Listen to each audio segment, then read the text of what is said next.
മെസ്സിയെ കേരളത്തിലെത്തിക്കുന്നതിന് സർക്കാരുമായി കരാറില്ലെന്ന LDF സർക്കാരിന്റെ വാദം പൊളിയുകയാണ്.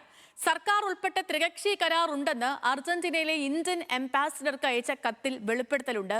പിഴ ഒഴിവാക്കാൻ സ്പോൺസർക്ക് വേണ്ടി സർക്കാർ നയതന്ത്ര ഇടപെടൽ നടത്തിയതിന്റെ രേഖകളും പുറത്തു വന്നിരിക്കുന്നു. കൂടുതൽ കാര്യങ്ങൾ അനുരു അശോകിനോട് ചോദിക്കാം.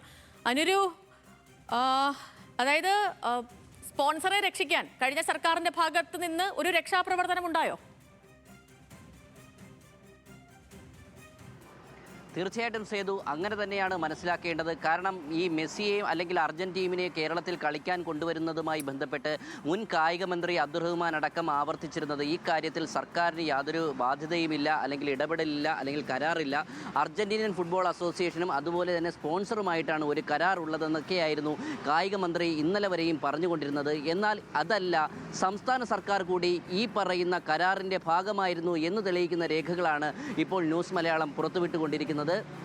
അതായത് 2025 ജൂൺ 6-നാണ് ഇത്തരത്തിൽ ഒരു 9 ദശലക്ഷം US ഡോളർ ഈ പറയുന്ന സ്പോൺസർ അത് അർജന്റീനിയൻ ഫുട്ബോൾ അസോസിയേഷൻ നൽകുന്നത്. അതായത് മെസ്സിയെയും അല്ലെങ്കിൽ ഫുട്ബോൾ ടീമിനെയും കൊണ്ടുവരുന്നതിന് വേണ്ടിയിട്ടായിരുന്നു. ഏകദേശം 15 ദശലക്ഷം US ഡോളറാണ് ഈ ഒരു മത്സരം നടത്തുന്നതിനായി ഈ പറയുന്ന അർജന്റീനിയൻ ഫുട്ബോൾ അസോസിയേഷൻ ആവശ്യപ്പെട്ടത്. അത് ഏകദേശം നമ്മൾ നോക്കുമ്പോൾ അന്നത്തെ ഒരു ഡോളർ വിനിമയ നിരക്ക് അനുസരിച്ച് ഏകദേശം 150 കോടിയോളം വരും. ഇതിൽ 9 ദശലക്ഷം US ഡോളർ ഈ സ്പോൺസർ അടച്ചു.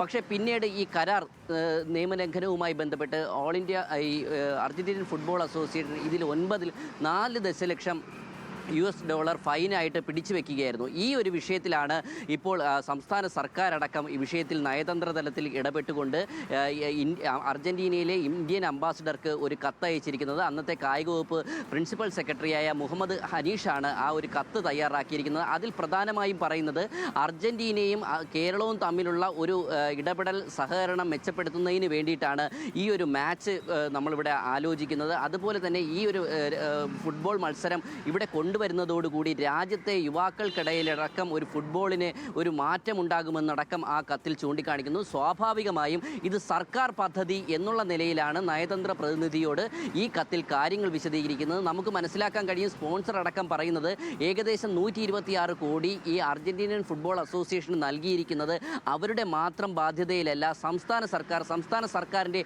പദ്ധതി എന്ന് കേന്ദ്ര സർക്കാരിനെ ഈ രീതിയിൽ തെറ്റിദ്ധരിപ്പിച്ചത് കൊണ്ടാണ് റിസർവ് ബാങ്കിൻ്റെ അടക്കം അനുമതി ലഭിച്ചതെന്ന് നമുക്കിപ്പോൾ മനസ്സിലാക്കേണ്ടി വരും.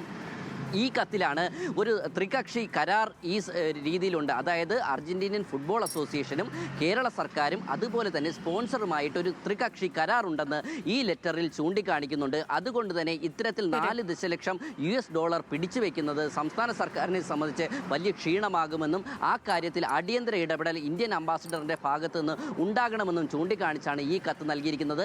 അതുകൊണ്ട് തന്നെ സംസ്ഥാന സർക്കാരിൻ്റെ വാദം തീർത്തും പൊള്ളയാണ് എന്ന് നമുക്ക് സേതുലക്ഷ്മി പറയാൻ കഴിയും. ഓക്കെ.